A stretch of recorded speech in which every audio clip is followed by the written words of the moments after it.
बच्चों, कैसे हैं आप लोग। आशा करती हूँ कि आप सभी अच्छे होंगे। बच्चों, शुरू करते हैं आज का अध्याय कारक। हिंदी व्याकरण में कारक किसे कहता है, आइए जानें। इस वाक्य को पढ़िए। रोहित राहुल लाल गुलाल लगाया।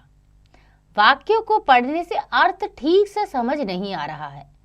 अब हम इस वाक्य में कुछ लघु शब्द जोड़ते हैं, यानी कि कुछ छोटे छोटे शब्द जोड़ेंगे और वाक्य को सही बनाएंगे। जैसे रोहित ने राहुल को लाल गुलाल लगाया।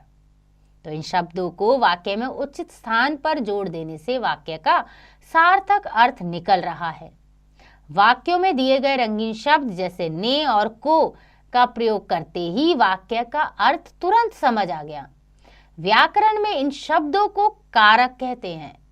तो बच्चों, रोहित ने राहुल को लाल गुलाल लगाया, इस वाक्य में लगाया क्रिया है और प्रत्येक शब्द का संबंध इस क्रिया से इस प्रकार है। जैसे रोहित ने लगाया, लाल गुलाल लगाया, राहुल को लगाया। तो बच्चों, कारक को प्रदर्शित करने के लिए जो चिन्ह प्रयोग किए जाते हैं उन्हें कारक की विभक्तियां या परसर्ग कहते हैं। पर का अर्थ है बाद, यानी कि बाद में। कारक चिन्ह हमेशा सर्वनाम या संज्ञा के बाद ही लगते हैं।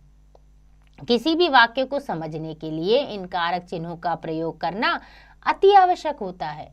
यानी कि बच्चों, बिना कारक के अगर हम वाक्य लिखेंगे तो वो एक तरह से अस्पष्ट यानी अधूरा होगा और उसका कोई शुद्ध वाक्य यानी शुद्ध अर्थ नहीं होगा। इसीलिए कारक का होना वाक्य में बहुत जरूरी है।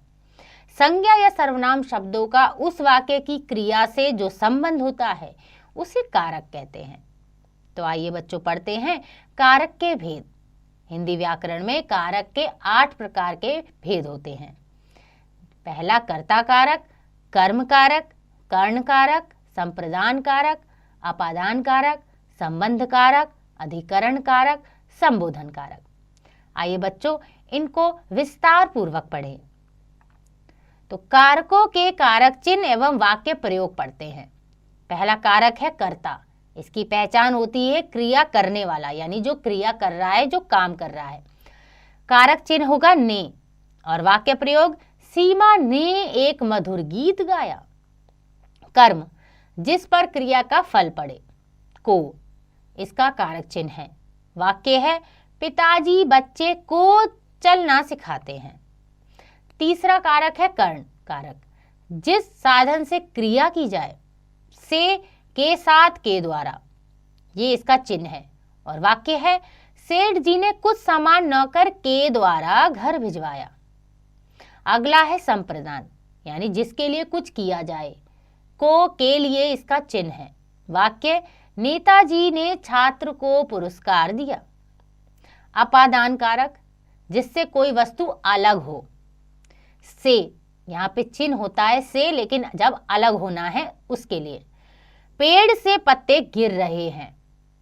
संबंध, जो परस्पर संबंध जोड़े, यानी एक दूसरे से वाक्य में संबंध बताता है। चिन्ह है का, की, के, रा, री, रे, ना, ने, नी।